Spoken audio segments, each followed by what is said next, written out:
여러분 안녕하십니까? 그동안 굉장히 힘든 세월을 보내셨죠? 오늘 일정 연수를 받으시기까지 아마 굉장히 어렵고 힘든 세월을 보내셨을 거라고 생각합니다. 하지만 이번 연수를 계기로 선생님들께서 한 단계 높은 단계로 진입하실 거라고 굳게 믿습니다. 저는 강의를 책임지고 있는 한국교원대학교 유아교육과 최연철입니다.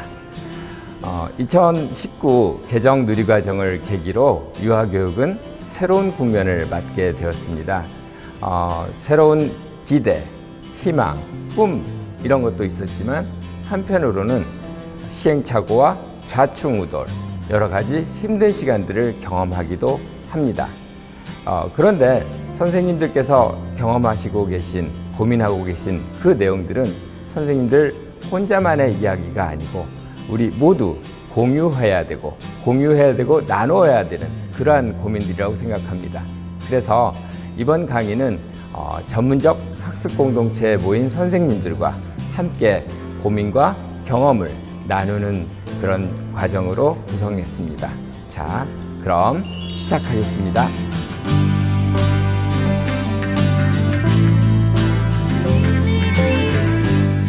네, 반갑습니다.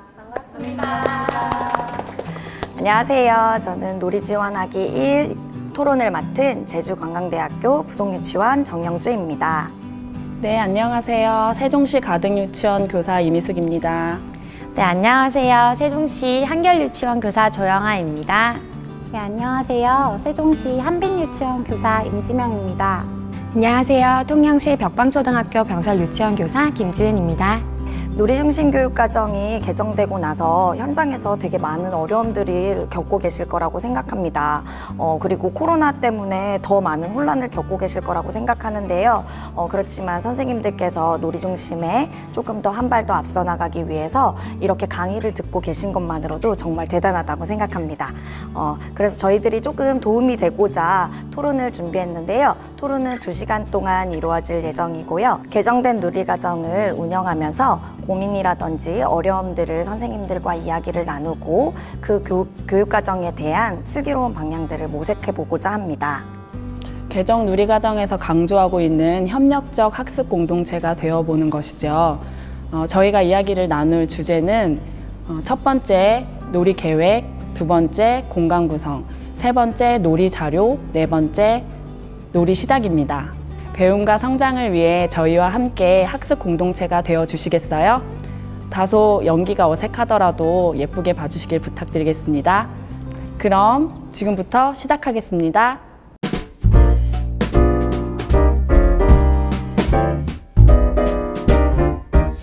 네, 첫 번째 토론으로는 놀이의 교육적 의미를 더하는 놀이계획안입니다. 선생님들께서 4가지 고민들을 이렇게 작성해 주셨는데요. 먼저 첫 번째 고민을 이야기해 주신 선생님 먼저 들어보도록 할게요. 네, 저는 교사들에게 계획안이 오히려 더 자율성을 부여시켜 주니까 어떻게 써야 될지 막막하다는 생각이 들었어요. 차라리 틀이 정해져 있던 월안, 주안, 일안을 썼던 게 마음이 더 편했던 것 같기도 하고요.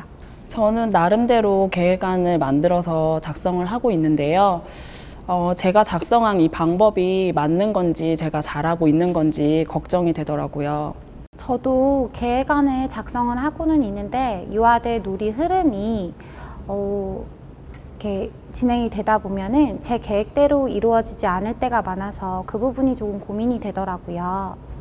저 또 하나 적었어요. 저희 반은 23명이거든요. 그러다 보니까 아이들 개개인의 흥미가 다 달라서 그 아이들의 흥미나 관심이나 발달 같은 것들을 계획안에 다 담기가 다 어렵다는 생각이 들더라고요. 저는 계획안이랑 아이들의 실제 놀이랑 다르다 보니까 계획안을 굳이 작성해야 되나? 약간 이런 생각도 들고 계획안의 필요성이나 의미를 찾지 못한 것 같아요. 네, 선생님들이 이렇게 많은 고민들을 적어주셨는데요. 먼저 고민을 해결하기 전에 계획안에 대한 의미를 한번 살펴보도록 할게요. 놀이 실행자료 24쪽에서 발췌한 내용입니다. 여기에서 핵심 내용은 무엇일까요? 형식, 분량, 작성 시기를 자율적으로 하라는 말이 2번씩 언급되는 것 같아요. 제가 생각하기에는 통합성, 융통성, 자율성인 것 같아요. 저는 유아들의 실제 놀이에 좀 더 초점을 맞추라는 의미인 것 같아요.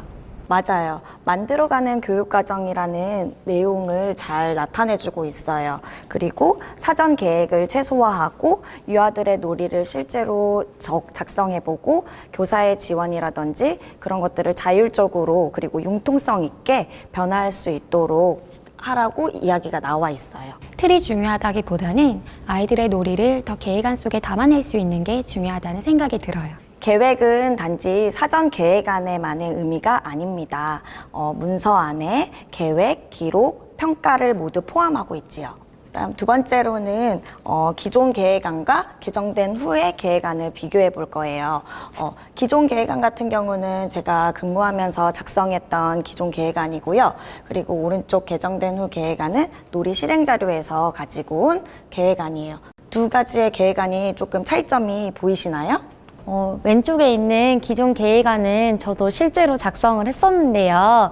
한 주 동안 아이들이 무엇을 할지 생각한 다음에 하루별로 자유선택 활동이랑 대소집단 활동으로 나누어서 작성했던 것 같아요.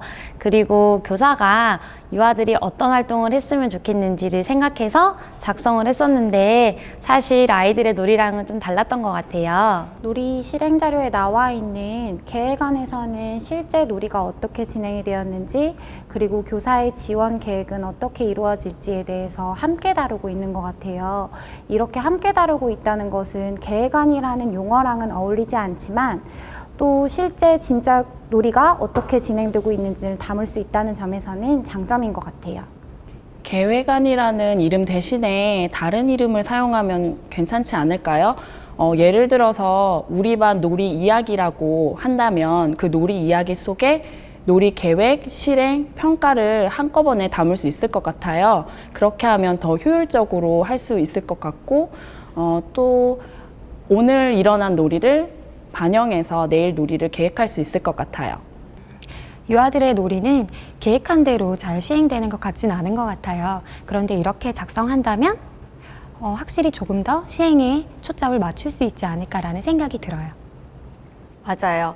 교사가 미리 조직하지 않고 유아의 행동 관찰들을 관찰해보고 그리고 지원하는 방식들을 강조하고 있어요. 이렇게 계획이 변화가 된다면 굳이 연간 계획 같은 거를 할 필요가 있을까요? 실행하는 것이나 아니면 평가하는 거 위주로 기록하는 게 더 낫지 않을까요?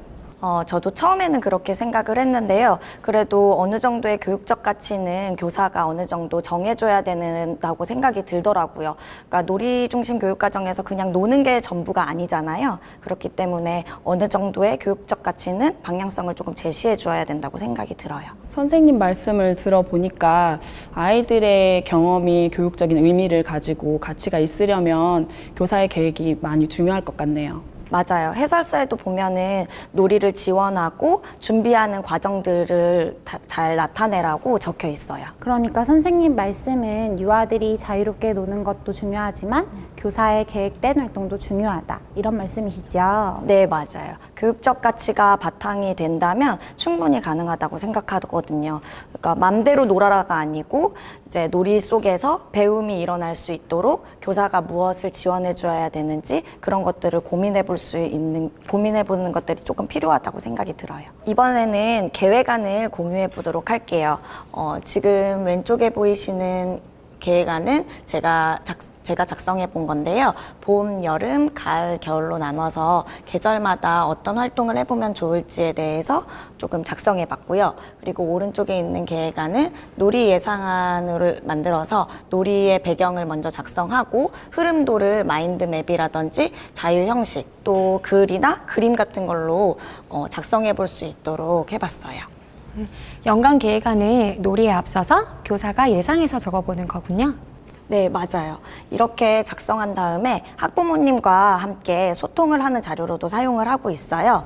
저희 유치원에서는요, 기존에는 학부모한테 배부되는 자료로 주간교육계획안이 나갔었는데 올해 놀이중심 교육과정으로 바뀌면서 이렇게 월별 교육 안내를 배부해드리고 있어요. 이 교육 안내 속에는 저희 유치원 행사 그리고 안전교육이나 인성교육 같은 필수 교육이 포함되어 있고요.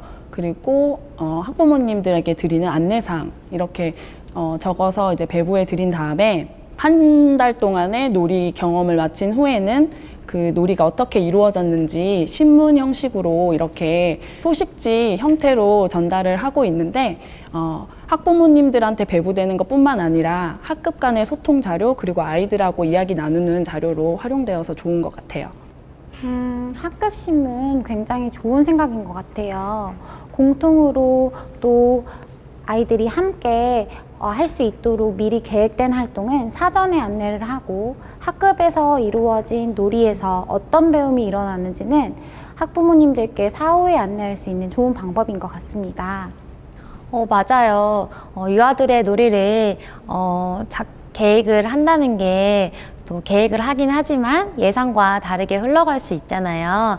그리고 또 계획을 너무 면밀하게 짜다 보면은 교사가 아이들을 그 방법대로 이끌어갈 수도 있기 때문에 이런 방법이 더 좋은 것 같아요. 또 사후에 어떤 배움이 일어났는지 가정과 연계가 되다 보니까 학부모님들이 지금 개정 누리과정에 개정되면서 많이 불안해하고 계시잖아요. 그런 부분들이 조금 해결될 것 같다는 생각도 드네요. 저도 이제 계획안에다가 제가 작성하는 계획안에다가는 놀이 흔적 남기기라고 이름을 붙였어요. 하루 동안 이루어진 놀이 활동에 대해서 글과 사진을 간단하게 남기고 그 다음에 다음날 어떻게 지원을 해야 될지도 함께 남기고 있어요. 그리고 다음날 바로 반영할 수 있도록 하고 있고요. 이렇게 하다 보니까 계획, 실행, 평가가 연결이 되고 보다 실질적인 계획이 될 수 있는 것 같아요.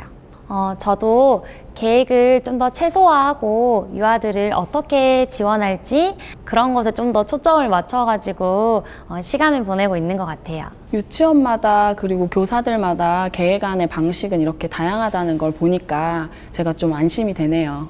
서로마다 아이디어를 공유하니까 너무 좋은데요. 너무 처음부터 새로운 거를 해내려고 하면 너무 어려울 것 같아요. 그래서 주변 선생님들과 이야기도 나눠보고 다른 실행자료 계획안 같은 것들도 참고해보면서 따라하다 보면은 자기만의 계획안이 생기지 않을까 싶어요.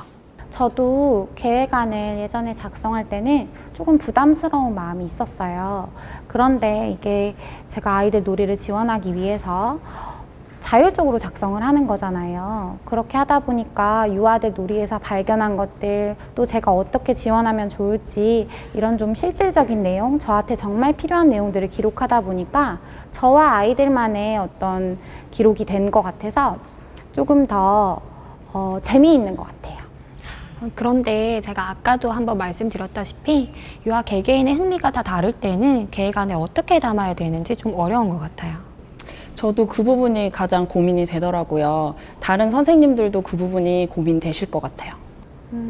저는 그래서 계획안에다가 유아들 개개인별로 이름별로 칸을 만들어 두고 따로 작성하도록 하고 있어요. 그렇게 하면 유아들 놀이가 어떻게 변화하는지 또 제가 어떻게 지원을 해야 될지 좀 맥락이나 이런 부분을 명확하게 파악할 수 있는 것 같아요. 그런 방법이 있었네요. 저도 이제는 유아의 특성에 따라 지원할 내용을 기록하는 방법을 한번 해봐야겠어요.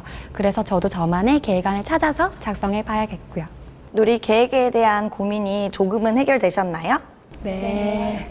교사의 자율성이 부여된 만큼 자신만의 교육 계획을 만들어서 실천해 보도록 하는 게 좋을 것 같습니다.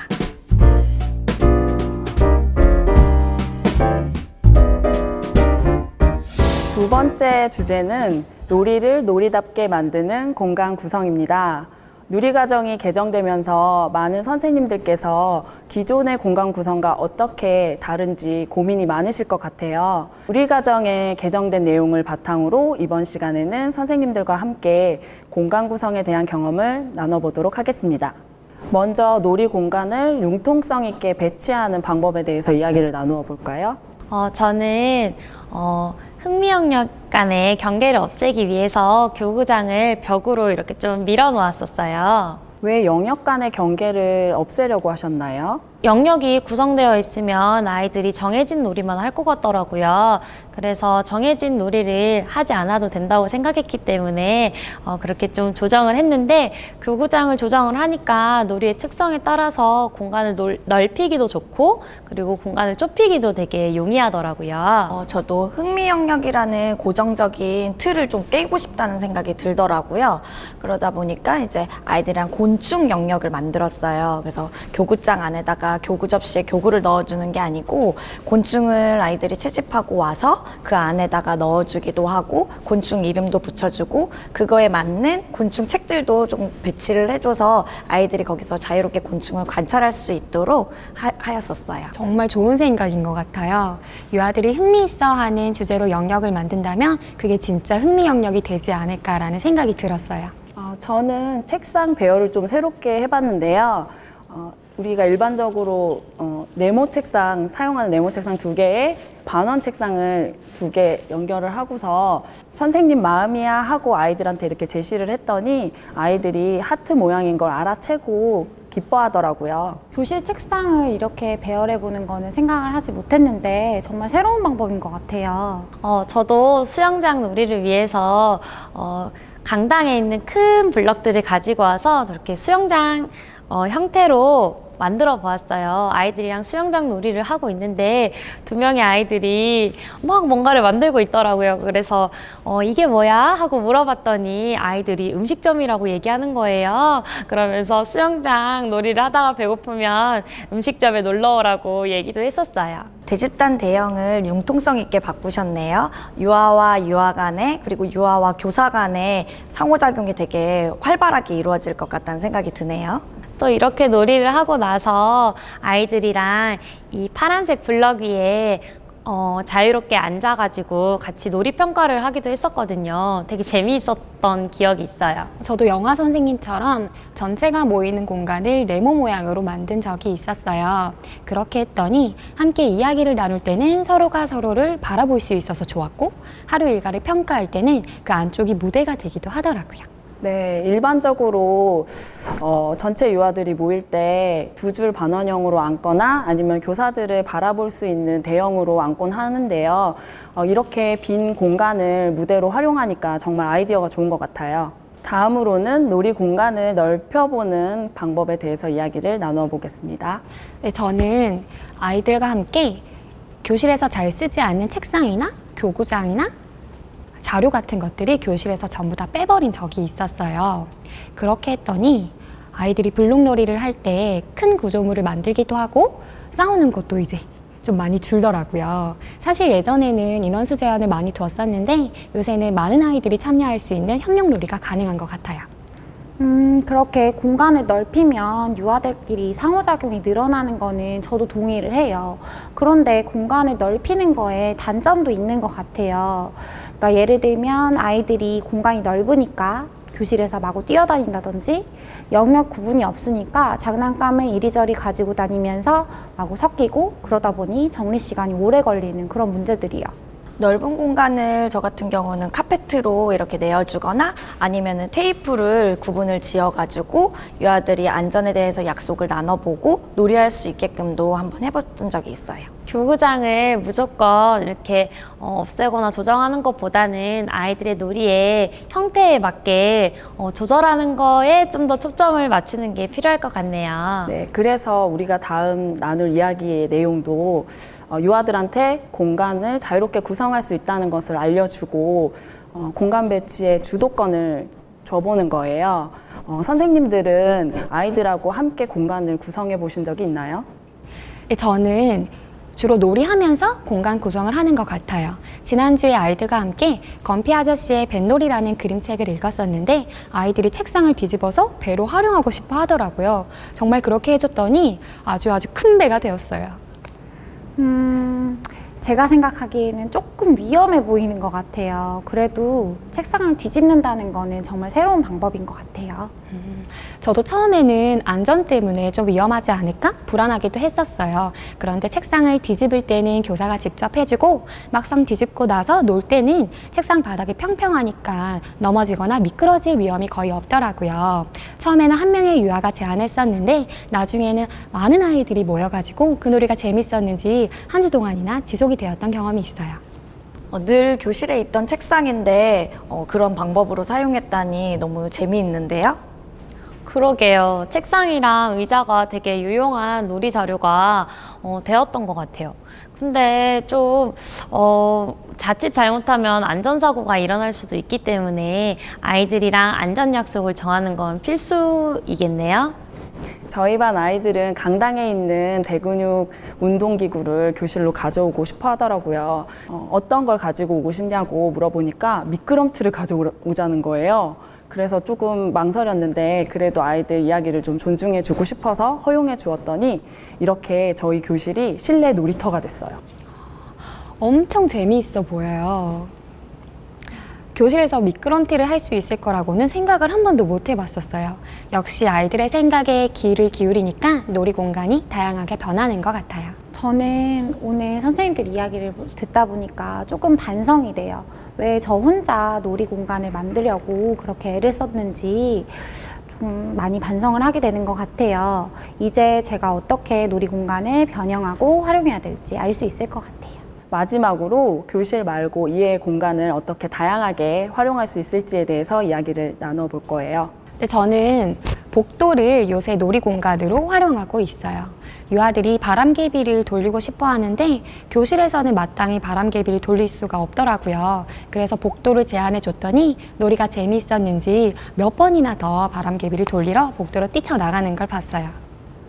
놀이 공간을 제공하니까 아이들 놀이가 좀 더 자유롭게 일어날 수 있는 것 같아요.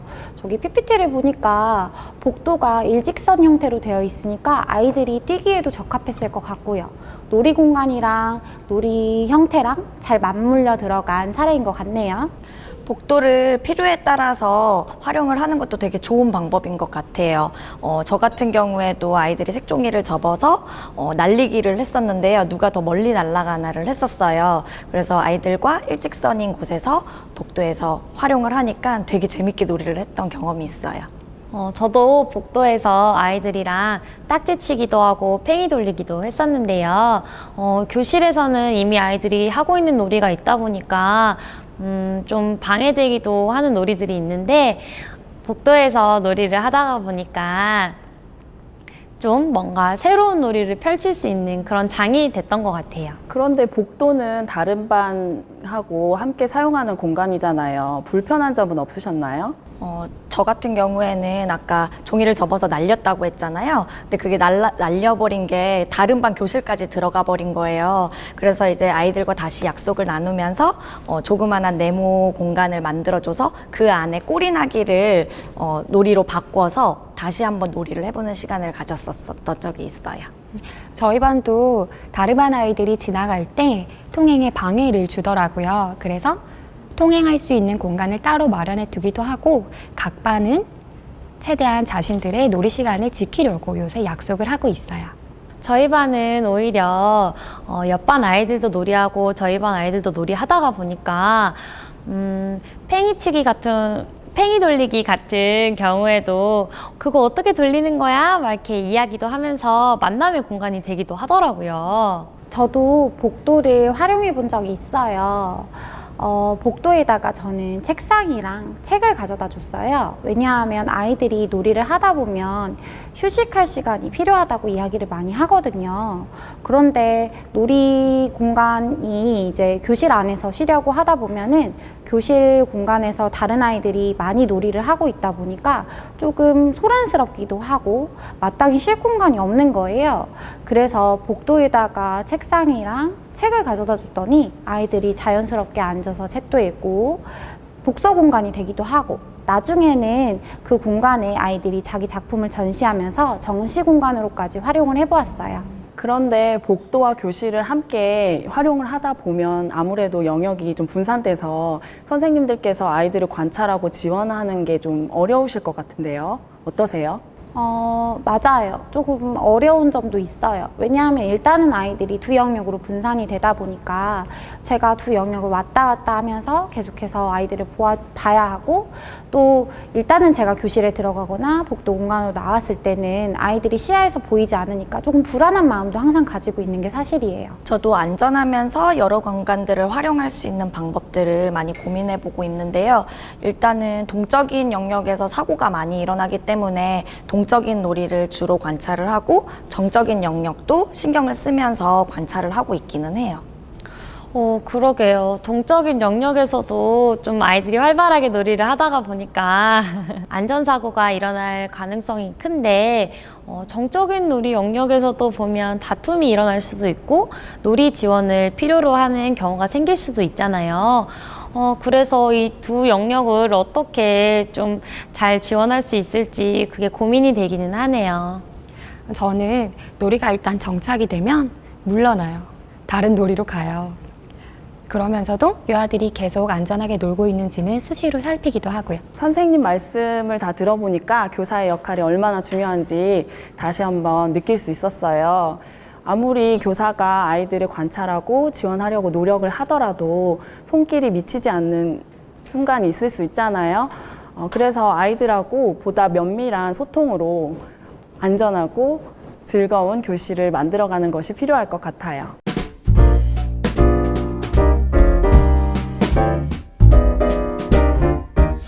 세 번째 주제는 놀이를 풍요롭게 만드는 놀이 자료입니다. 이번 주제는 실제로 선생님들이 아이들처럼 놀이를 한번 해보고 다시 자리로 와서 이야기를 나누어 보도록 할까요? 선생님들 앞에 있는 종이가 보이시죠? 이 종이를 사용해서 자유롭게 놀아보시겠어요?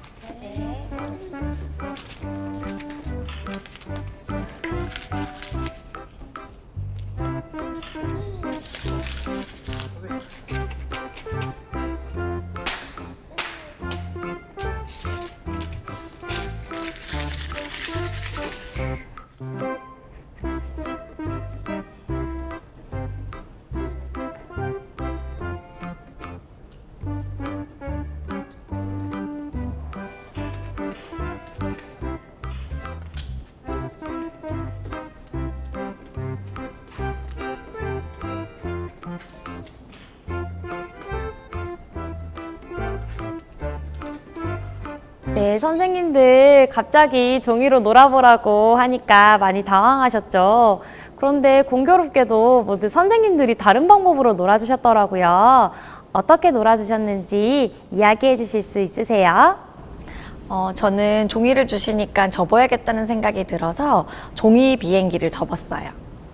저도 접어야겠다는 생각이 먼저 들더라고요. 날씨가 너무 더워서 부채를 접었어요. 저는 종이를 보니까 어떻게 놀아야 될지 몰라서 처음에 만지작거렸거든요. 그러다 보니 소리가 나는 거예요. 그래서 종이를 찢고 튕기고 펄럭펄럭거리는 그런 소리 만들기 놀이를 하게 됐어요. 저는 종이를 처음에 주셨을 때 뭔가를 접어보려고도 하고 이렇게 하다가 살짝 구겨진 거예요. 그렇게 되니까 아무것도 만들기가 싫더라고요. 그래서 마구 구겨가지고 동그란 모양을 만들었어요. 그럼 혹시 다른 선생님들의 놀이를 보고 이런 생각이 들었어요 라고 생각이 든 점이 있었나요? 소리를 만든 선생님과 그 다음에 동그랗게 구긴 선생님들은 촉감에 중점을 두어서 놀이를 한 것처럼 느껴졌어요.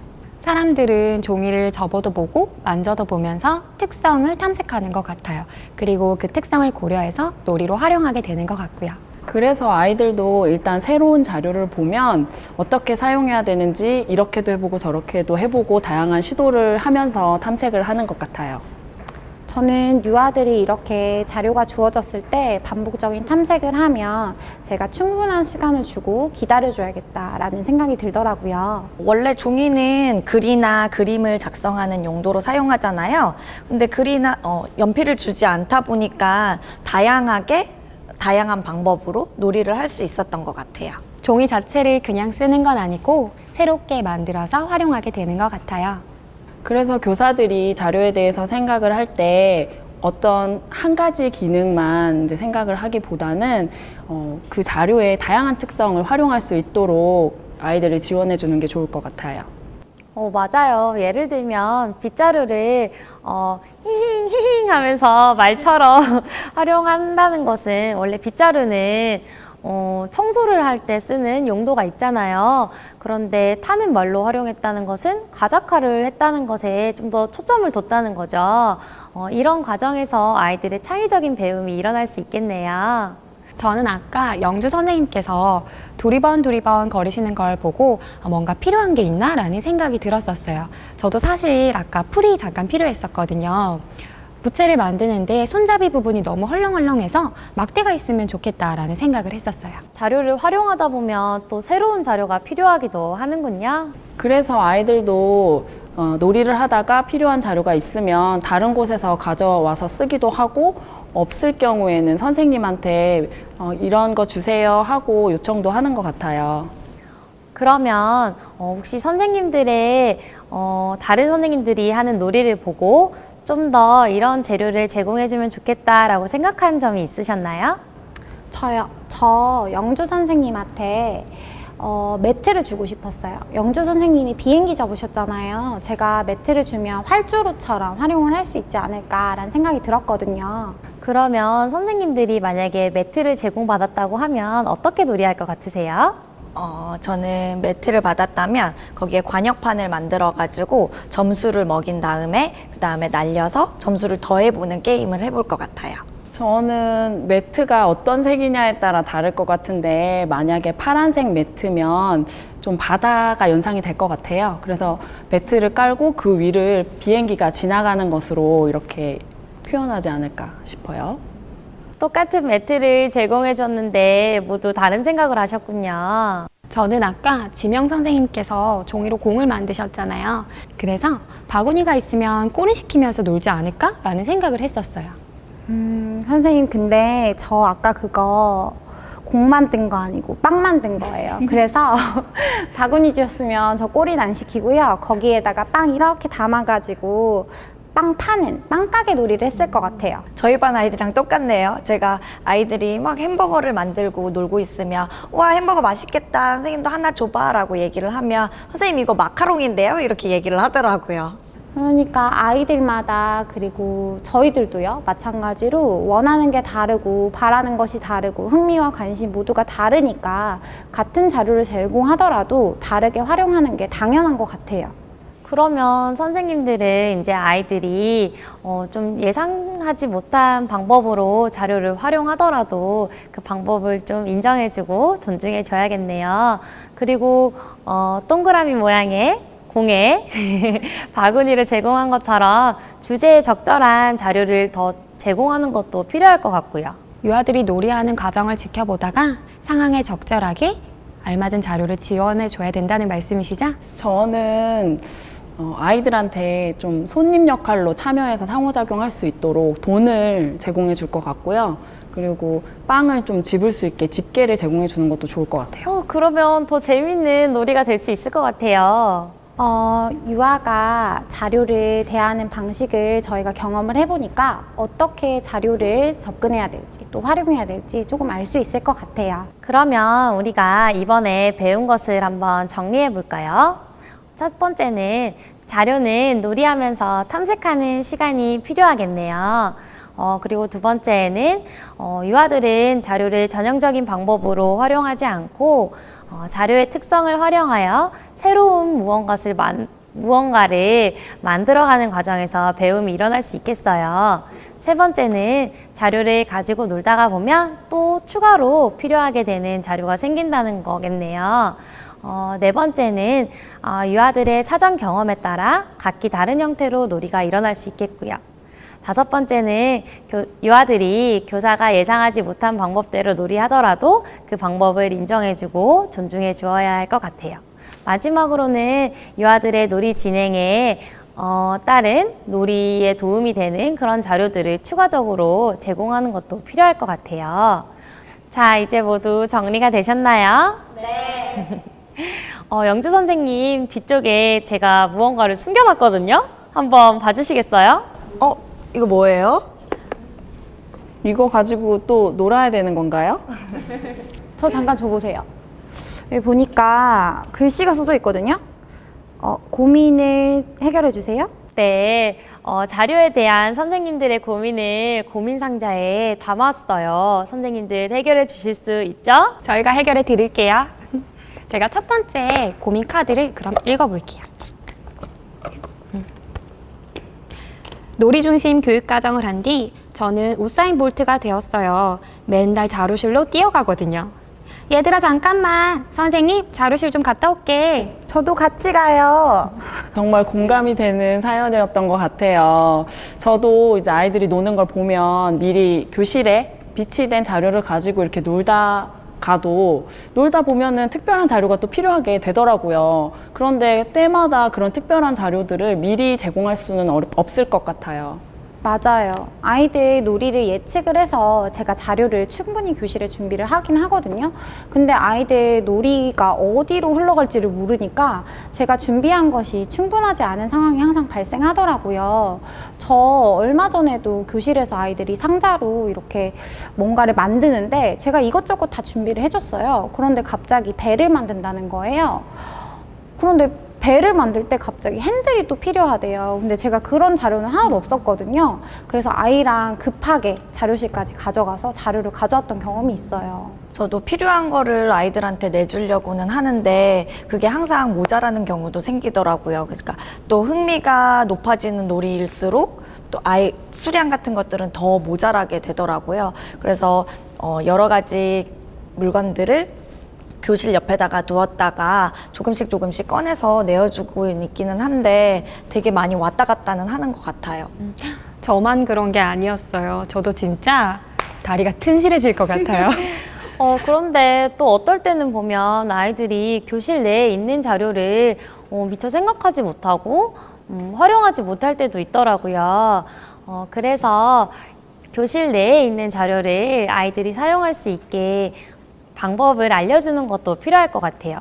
자료를 제공해 준다는 게 꼭 멀리 있는 자료를 가져다 주는 것뿐만 아니라 그것도 필요하겠지만 이미 있는 자료들을 활용할 수 있는 방법도 알려주는 것도 필요할 것 같습니다. 아이들이 생각하지 못한 것에 대해서 선생님이 아이디어를 제공해 줄 수 있는 거네요. 종이공을 가지고 빵가게 놀이를 하는 유아들에게 역할 영역에 있는 그릇을 가져다 주는 것도 하나의 방법이 될 수 있겠어요.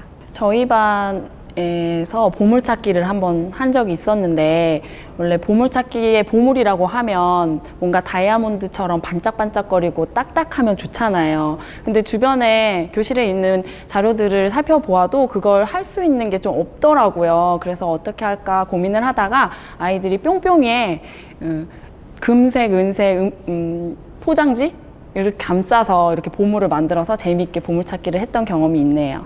저도 그랬던 경험이 있어요. 교실에서 아이들이 전통놀이에 관심이 많아서 비석치기를 하고 싶어 했거든요. 그런데 비석치기를 할 때는 실제로 돌멩이를 사용하잖아요. 그런데 돌멩이는 교실 안에 있지 않고 바깥에 있고 또 사실은 교실 안에 가지고 들어오기에 조금 위험한 물건이라서 아이들한테 물어봤어요. 얘들아 어떻게 해야 비석치기를 할 수 있을까? 이렇게 물어봤더니 아이들이 교실을 두리번 거리더라고요. 그래서 아이들이 어떻게 하나 계속 지켜봤거든요. 그러더니 쌓기영역으로 가서 자석 블럭이랑 나무 블럭을 가지고 오는 거예요. 그래서 그걸로 비석치기를 아주 재밌게 했던 경험이 있어요. 선생님들의 말씀을 들어보니까 뭔가 다른 대체할 만한 물건들을 찾는다는 말씀이시군요. 그때 만약에 대체할 만한 것도 없다면 그때는 어떻게 해야 될까요? 제공을 못하는 경우에는 기록해 두었다가 다음날 제공해 주는 것도 방법인 것 같더라고요. 그래서 저 같은 경우는 아이들이 하루는 집 만들기를 하고 싶다고 했는데 천이 없어서 그날 기록해 두었다가 교사실로 내려가서 천을 구해 온 다음에 그 다음날 내어주기도 했었어요. 저희 반 아이들은 며칠 전에 어디서 주웠는지 모르겠지만 등원할 때 씨앗을 하나 가지고 온 거예요. 그러더니 선생님 저희 이거 너무 심고 싶어요 라고 하더라고요. 그런데 씨앗을 심을 만한 화분이 마땅한 게 없어서 분리수거 통에 있던 페트병을 가지고 와서는 씻어서 반으로 잘라가지고 거기다가 씨앗을 담을 수 있는 화분을 만들어 줬었어요. 제가 그렇게 하니까 유아들이 갑자기 막 책을 찾아보면서 선생님, 씨앗한테는 하루에 한 번 물 줘야 되고요. 햇빛도 많이 줘야 되고요. 그리고 사랑한다고 계속 얘기해 줘야 돼요 하면서 약속판을 만들기도 하더라고요. 그걸 보면서 아, 모든 자료를 교사가 준비해 놓고 다 만들어 놓을 필요는 없구나라는 생각을 했었어요. 유아들과 생활하면서 융통성 있게 그때그때 필요한 자료를 제공해 간다면 그게 유아들에게는 배움이 아닐까라는 생각이 들었어요. 그럼 선생님들의 말들을 종합해 보면 자료가 필요할 때에는 가까운 곳에 자료를 가지러 갈 수 있게 추가적으로 배치할 수 있는 자료들을 놔두는 것도 필요하겠고 아니면 이미 있는 자료들을 활용할 수 있게 아이디어를 제공하는 그런 방법도 있겠네요. 만약에 그런 자료들도 없다고 하면 대체품을 만들어서 활용할 수도 있겠고 또 다른 방법으로는 함께 아이들이랑 어떤 자료를 활용하면 좋을지 알아보고 그거를 자세히 공부하면서 같이 알아보는 방법도 있겠네요. 자, 그럼 다음 고민 카드도 한번 읽어볼까요? 누가 읽어보실래요? 제가요?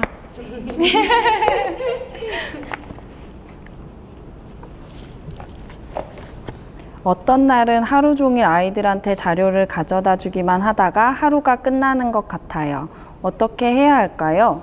저도 이런 고민이 있어요. 이 자료가 정말로 이 아이들에게 필요한 자료일까? 혹시 이 자료가 없으면 놀이 흐름이 끊어질까? 저는 솔직히 유아들이 필요하다고 해서 무조건적으로 다 주지는 않은 것 같아요. 너무 많이 꺼내다 주다 보니까 유아들이 함부로 낭비하더라고요. 맞아요. 저희 반 같은 경우에는 요즘에 색종이 접기에 관심이 많아서 제가 좀 충분하게 색종이를 제공을 해줬거든요. 그런데 다른 아이들하고 놀다가 돌아와 보니까 글쎄 통에 반이나 줄어 있는 거예요. 그리고 쓰레기통에 그냥 색종이를 버려둔 것도 많이 발견이 되어서 그게 많이 걱정이 되더라고요. 맞아요. 저도 그런 부분 되게 많이 고민했었어요. 그러니까 이게 아이들이 놀이를 하니까, 놀이를 자율적으로 하고 있으니까 제가 계속해서 제공을 해줘야 되는 건지, 아니면 환경교육의 일환으로 어느 정도는 아이들이 아껴 쓸 수 있도록 이야기를 나누고 지원을 해줘야 되는 건지, 그 부분이 조금 고민이 되더라고요. 저도 재료를 얼마나 충분히 줘야 되는 게 충분인지 조금 많이 고민이 되더라고요. 아까 선생님 말씀하신 것처럼 낭비 문제도 솔직히 무시는 못 하겠더라고요.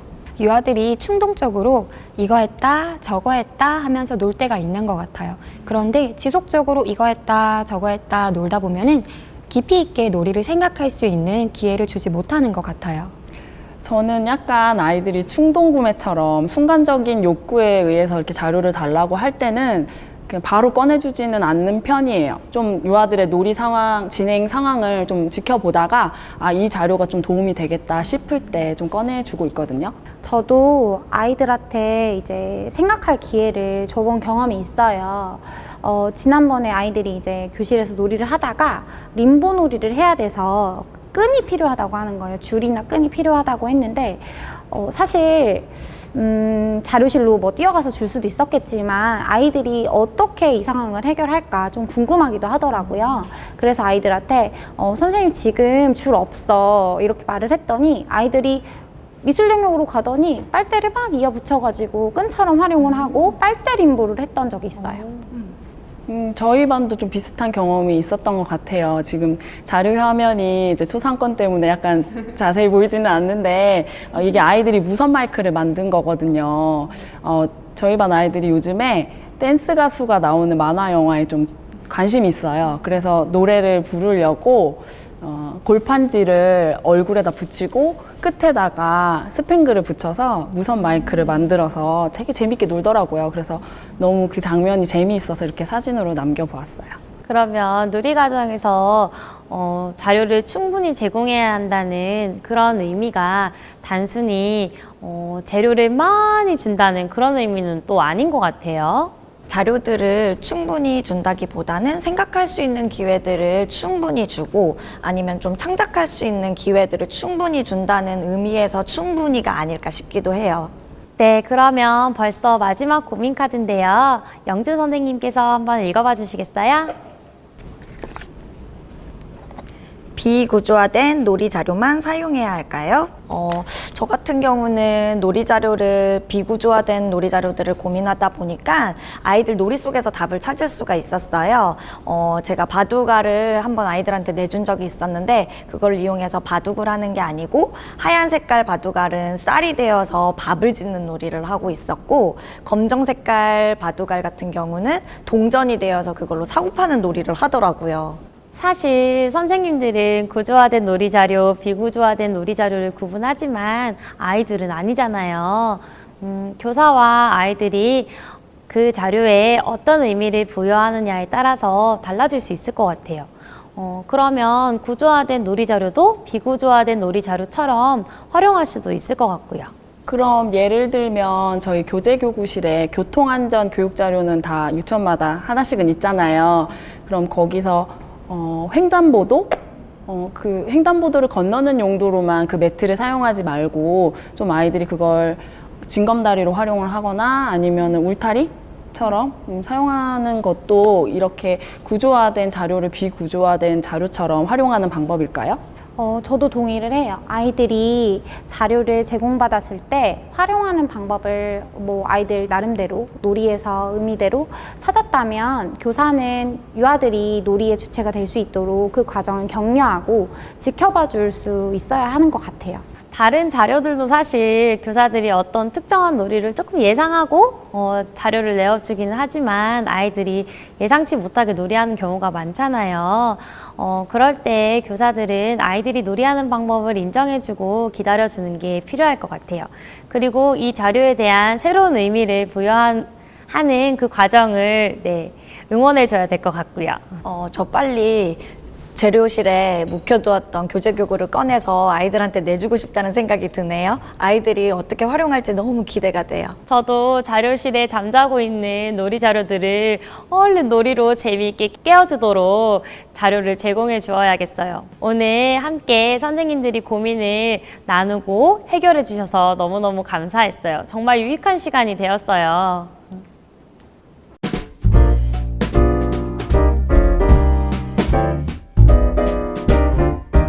지금까지 놀이 계획안, 놀이 공간, 놀이 자료에 대해서 알아보았습니다. 놀이할 준비를 모두 마쳤으니까 이제 놀이를 시작해야겠지요.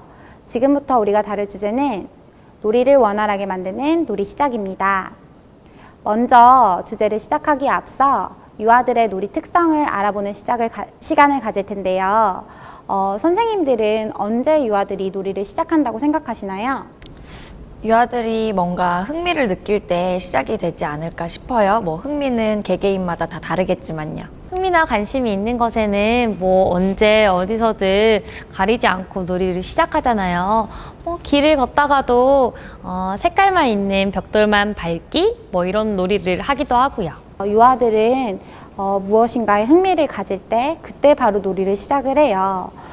그렇다면 선생님들은 만약에 일을 하지 않고 매일 놀 수만 있다면 어떤 것들을 하면서 시간을 보내고 싶으신가요?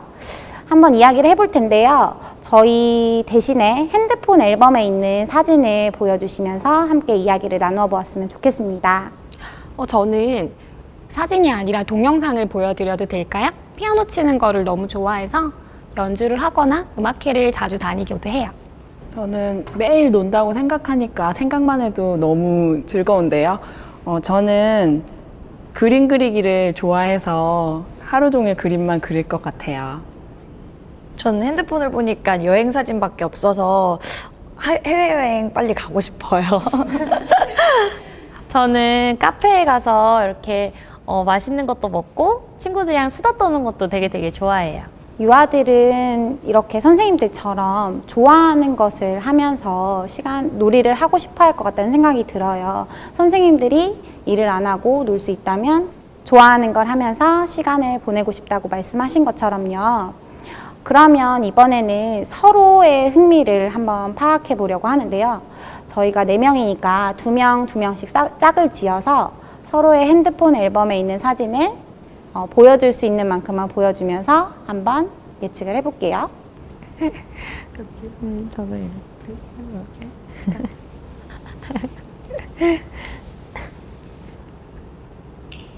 파악하셨나요?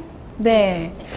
정영주 선생님께서는 아까 말씀하셨던 것처럼 캠핑을 굉장히 좋아하시는 것 같아요. 여기 텐트 친 사진도 있고 바닷가에서 음식을 해 먹는 모습도 있는데 너무 멋있고 부러워요, 선생님. 저는 캠핑하는 걸 너무 좋아해서요. 제주도에서도 항상 캠핑을 하고 주말마다 스트레스를 이 캠핑으로 푸는 것 같아요. 미숙 선생님 걸 보니까 베이킹을 되게 좋아하시는 것 같아요. 파이, 스콘, 번 이런 것들을 직접 만들고 계신 것 같은데 진짜 파는 것처럼 되게 맛있게 보이는데요? 최근에 좀 베이킹에 관심이 생겨서 하기 시작을 했거든요. 그래서 만들어서 다른 선생님들한테 이렇게 드리는 재미도 있는 것 같아요. 영화쌤은 혹시 지은쌤 흥미 파악하셨나요? 네. 지은 선생님은 남편을 되게 좋아하는 것 같아요. 사진을 보니까 남편이랑 찍은 사진밖에 없는 것 같아요. 부러워요. 결혼한 지 얼마 안 돼서 그럴 수도 있어요. 당분간은. 신혼이신가 봐요. 네. 지은 선생님은 영화 선생님 흥미 파악하셨어요? 영화 선생님 휴대폰을 보니까 커피 사진이 많은 것 같아요. 예쁜 카페에서 찍은 커피 사진이 많은 걸 보고 커피를 좋아하시는구나 라고 생각했어요. 네, 맞아요. 사실 이렇게 친구들이랑 만나서 수다 떠는 것도 너무너무 좋아하는데 그 김에 예쁜 카페에 가서 맛있는 커피 마시는 걸 진짜 좋아하거든요. 사실 저희들이 개인적으로 만난 적은 없거든요. 그런데 선생님들께서 서로의 앨범에 있는 사진을 자세히 보셔서 그런지 상대방의 흥미를 잘 파악하신 것 같아요. 그렇다면 저희들이 선생님들의 서로의 흥미를 파악한 것처럼 유아의 흥미를 파악하려면 어떻게 해야 될까요? 저는 아이들의 놀이를 매일매일 관찰하면서 사진을 찍거나 동영상으로도 남기고요. 기록을 하고 있는데 이렇게 기록한 것을 쭉 이어서 보다 보면 아이들의 흥미가 보이는 것 같아요. 그리고 흥미가 어떻게 변화됐는지도 살펴볼 수 있어요. 그리고 유아들의 놀이를 지속적으로 계속 관찰하다 보면은 흥미 파악이 조금 쉬워질 것 같다는 생각도 들고요. 저는 이렇게 친구들이랑 이야기 나누는 거 좋아하는 것처럼 아이들이랑도 이야기하는 걸 되게 좋아하거든요.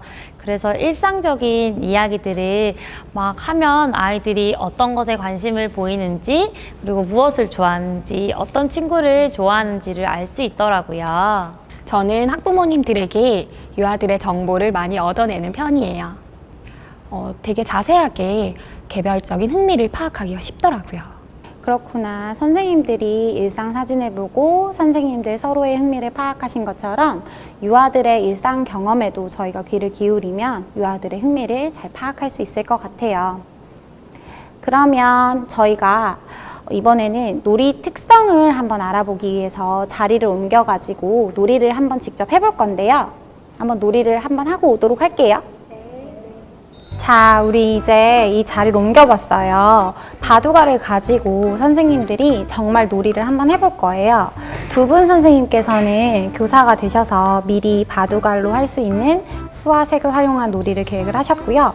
그 전에 앞서 두 분 선생님께서 바둑알을 가지고 자유롭게 놀이를 한번 해주시면 되겠습니다. 네. 뭐 해볼까요?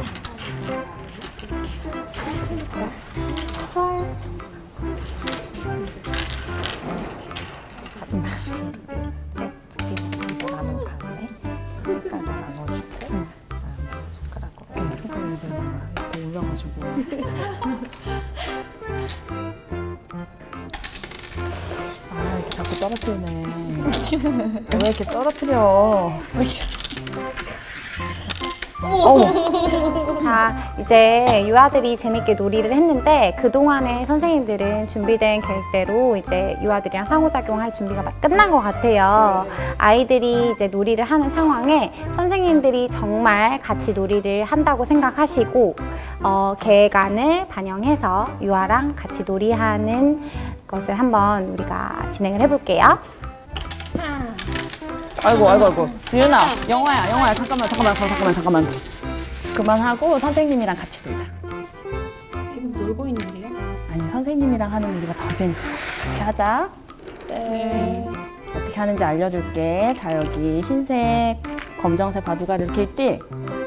자, 우리 지은이는 흰색 좋아하니까 흰색하고 영화는 검정색 이렇게 하는 거야. 자, 손가락으로 자기 바둑알을 이렇게 올려놓고 빨리 여기에다가 모으는 사람이 이기는 게임이야. 해볼 수 있겠어요? 네. 네, 지금부터 그럼 선생님 시간 잴게요. 자, 준비, 시작! 아니, 떨어뜨리지 말고 조심.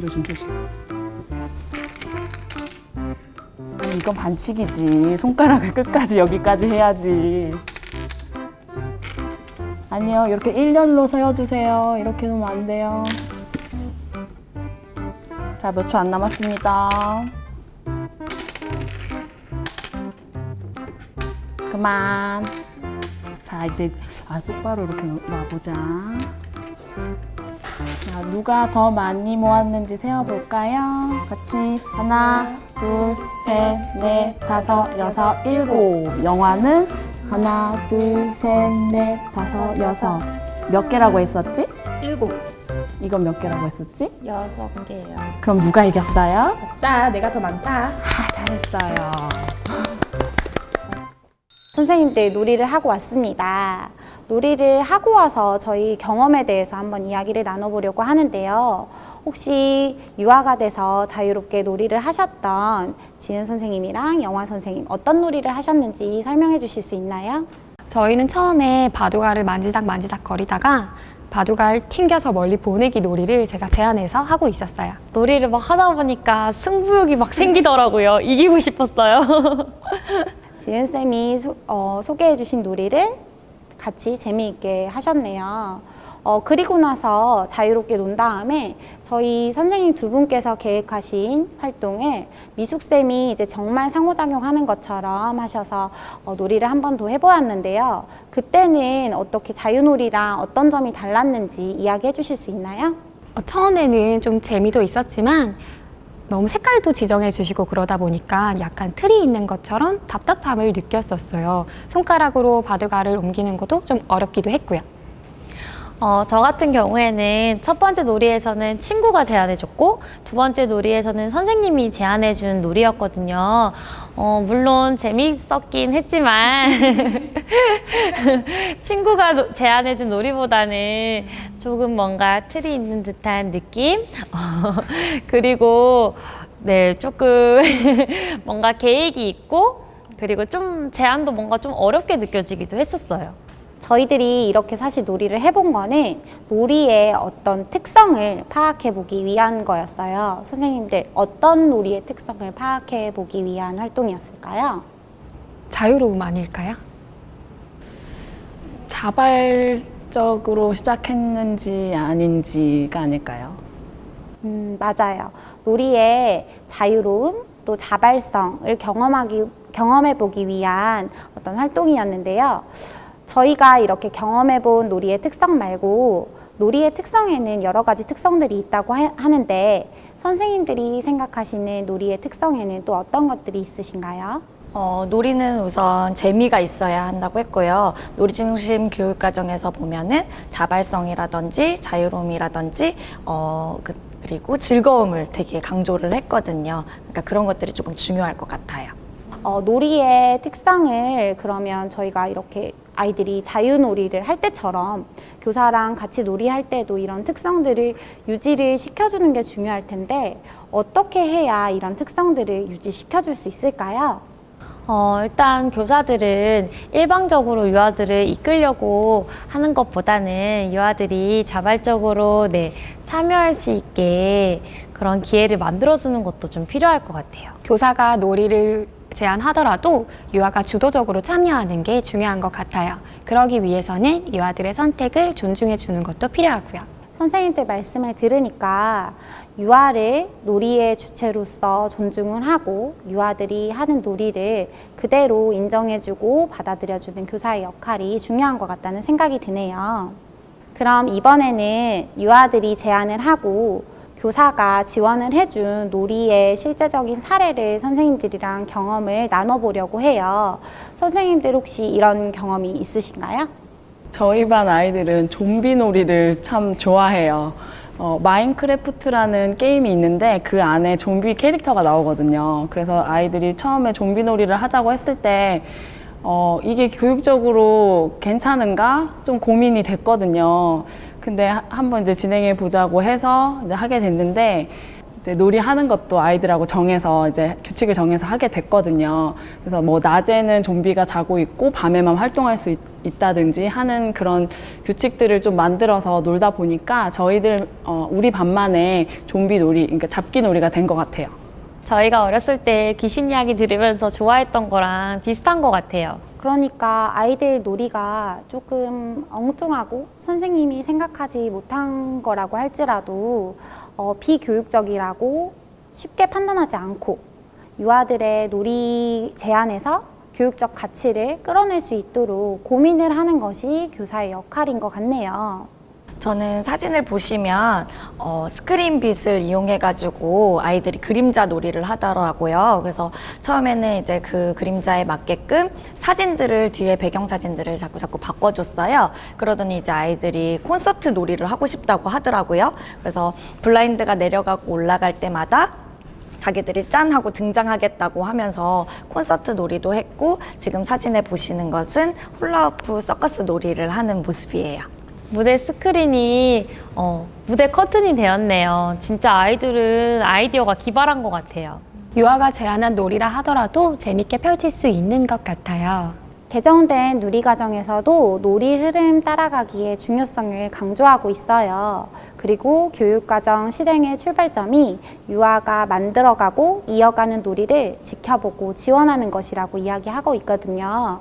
그러니까 유아들의 아이디어가 조금 엉뚱해도 조금 어려워도 교사가 생각하기 어려워도 받아들여주고 지켜봐주고 지원해주는 것이 필요한 것 같아요. 그러면 이번에는 반대로 교사가 제안을 하고 유아가 함께 하는 놀이를 경험해 본 것에 대해서 이야기를 나눌 텐데요. 누리과정에서는 개정된 누리과정에서는 이 부분을 활동이라고 명명을 하고 있어요. 그러니까 유아들의 놀이에 대한 흥미와 관심과 놀이 맥락을 파악해서 놀이를 확장시킬 수 있는 어떤 활동을 계획해서 실행할 수 있다고 언급하고 있거든요. 그러면 이런 활동을 할 때 선생님들이 고려할 점에는 어떤 것들이 있을까요? 교사가 계획한 놀이라고 하더라도 유아들의 흥미와 관심에 기반을 해야 하지 않을까요? 또 유아가 주도적으로 즐겁게 참여할 수 있도록 도와줘야 될 것 같고요. 아이들의 놀이가 시시각각 변하다 보니까 교사는 조금 여유로운 마음을 가지고 아이들의 놀이를 지켜봐 줘야 될 것 같고요. 그리고 좀 다르게 교사가 생각한 거랑 다르게 놀이하더라도 인정해 주어야 될 것 같아요. 그러니까 선생님 말씀은 활동의 교수 방법도 유아 중심, 놀이 중심 교육과정의 가치와 맞아떨어져야 된다. 이런 말씀이신 것 같아요. 네, 저희 반 아이들이 며칠 전에 복도에서 한 달팽이 한 마리를 데려오더라고요. 어떻게 된 거야? 라고 이야기했더니 다른 반 아이들이 키우기 싫다고 했던 달팽이를 발견해서 저희 반 아이들이 데려왔다고 했었어요. 그래서 저랑 같이 달팽이가 어떤 먹이를 먹는지, 어떤 환경에서 사는지 같이 검색을 해보고 같이 저 사진처럼 삶은 달걀도 주고 집도 만들어주면서 달팽이를 키우게 되었어요.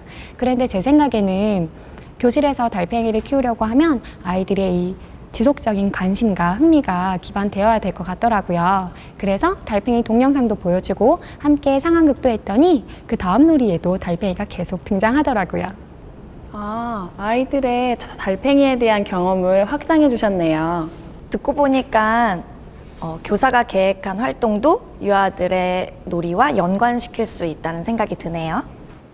그러니까 유아들의 흥미와 요구를 반영하고 또 놀이 맥락을 해치지 않고 이렇게 놀이 활동을 지원하게 되면 유아들의 새로운 놀이를 위한 출발점이 될 수도 있을 것 같아요.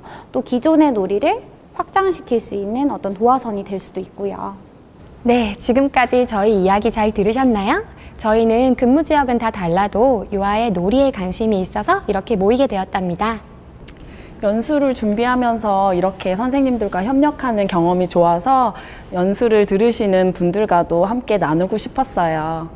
학습 공동체 형식으로 이렇게 진행을 했는데 학습 공동체의 주체는 바로 선생님들이라고 생각을 합니다.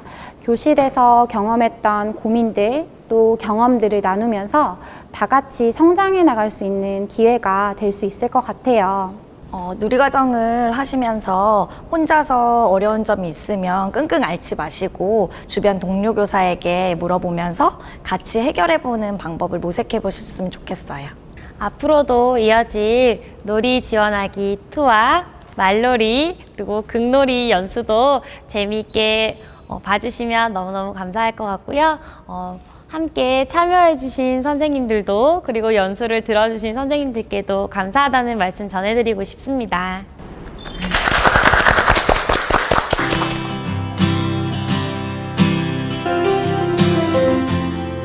강의 어떠셨나요? 이번 강의에서는 놀이 계획을 어떻게 수립할 것인지, 놀이 공간을 어떻게 구성할 것인지, 그리고 놀이 자료를 어떻게 마련해 줄 것인지, 그리고 더욱 중요하게도 놀이를 어떻게 시작할 것인지에 관해서 다루어 보았습니다. 놀이 지원하기 1에서는 놀이가 일어나게 하기 위한 제반 조건에 관해서 다루었고요. 놀이 지원하기 2에서는 놀이 과정에서 선생님들이 고려하셔야 될 내용에 대해서 다루겠습니다. 그럼 놀이 지원하기 2에서 만나 뵙겠습니다. 감사합니다.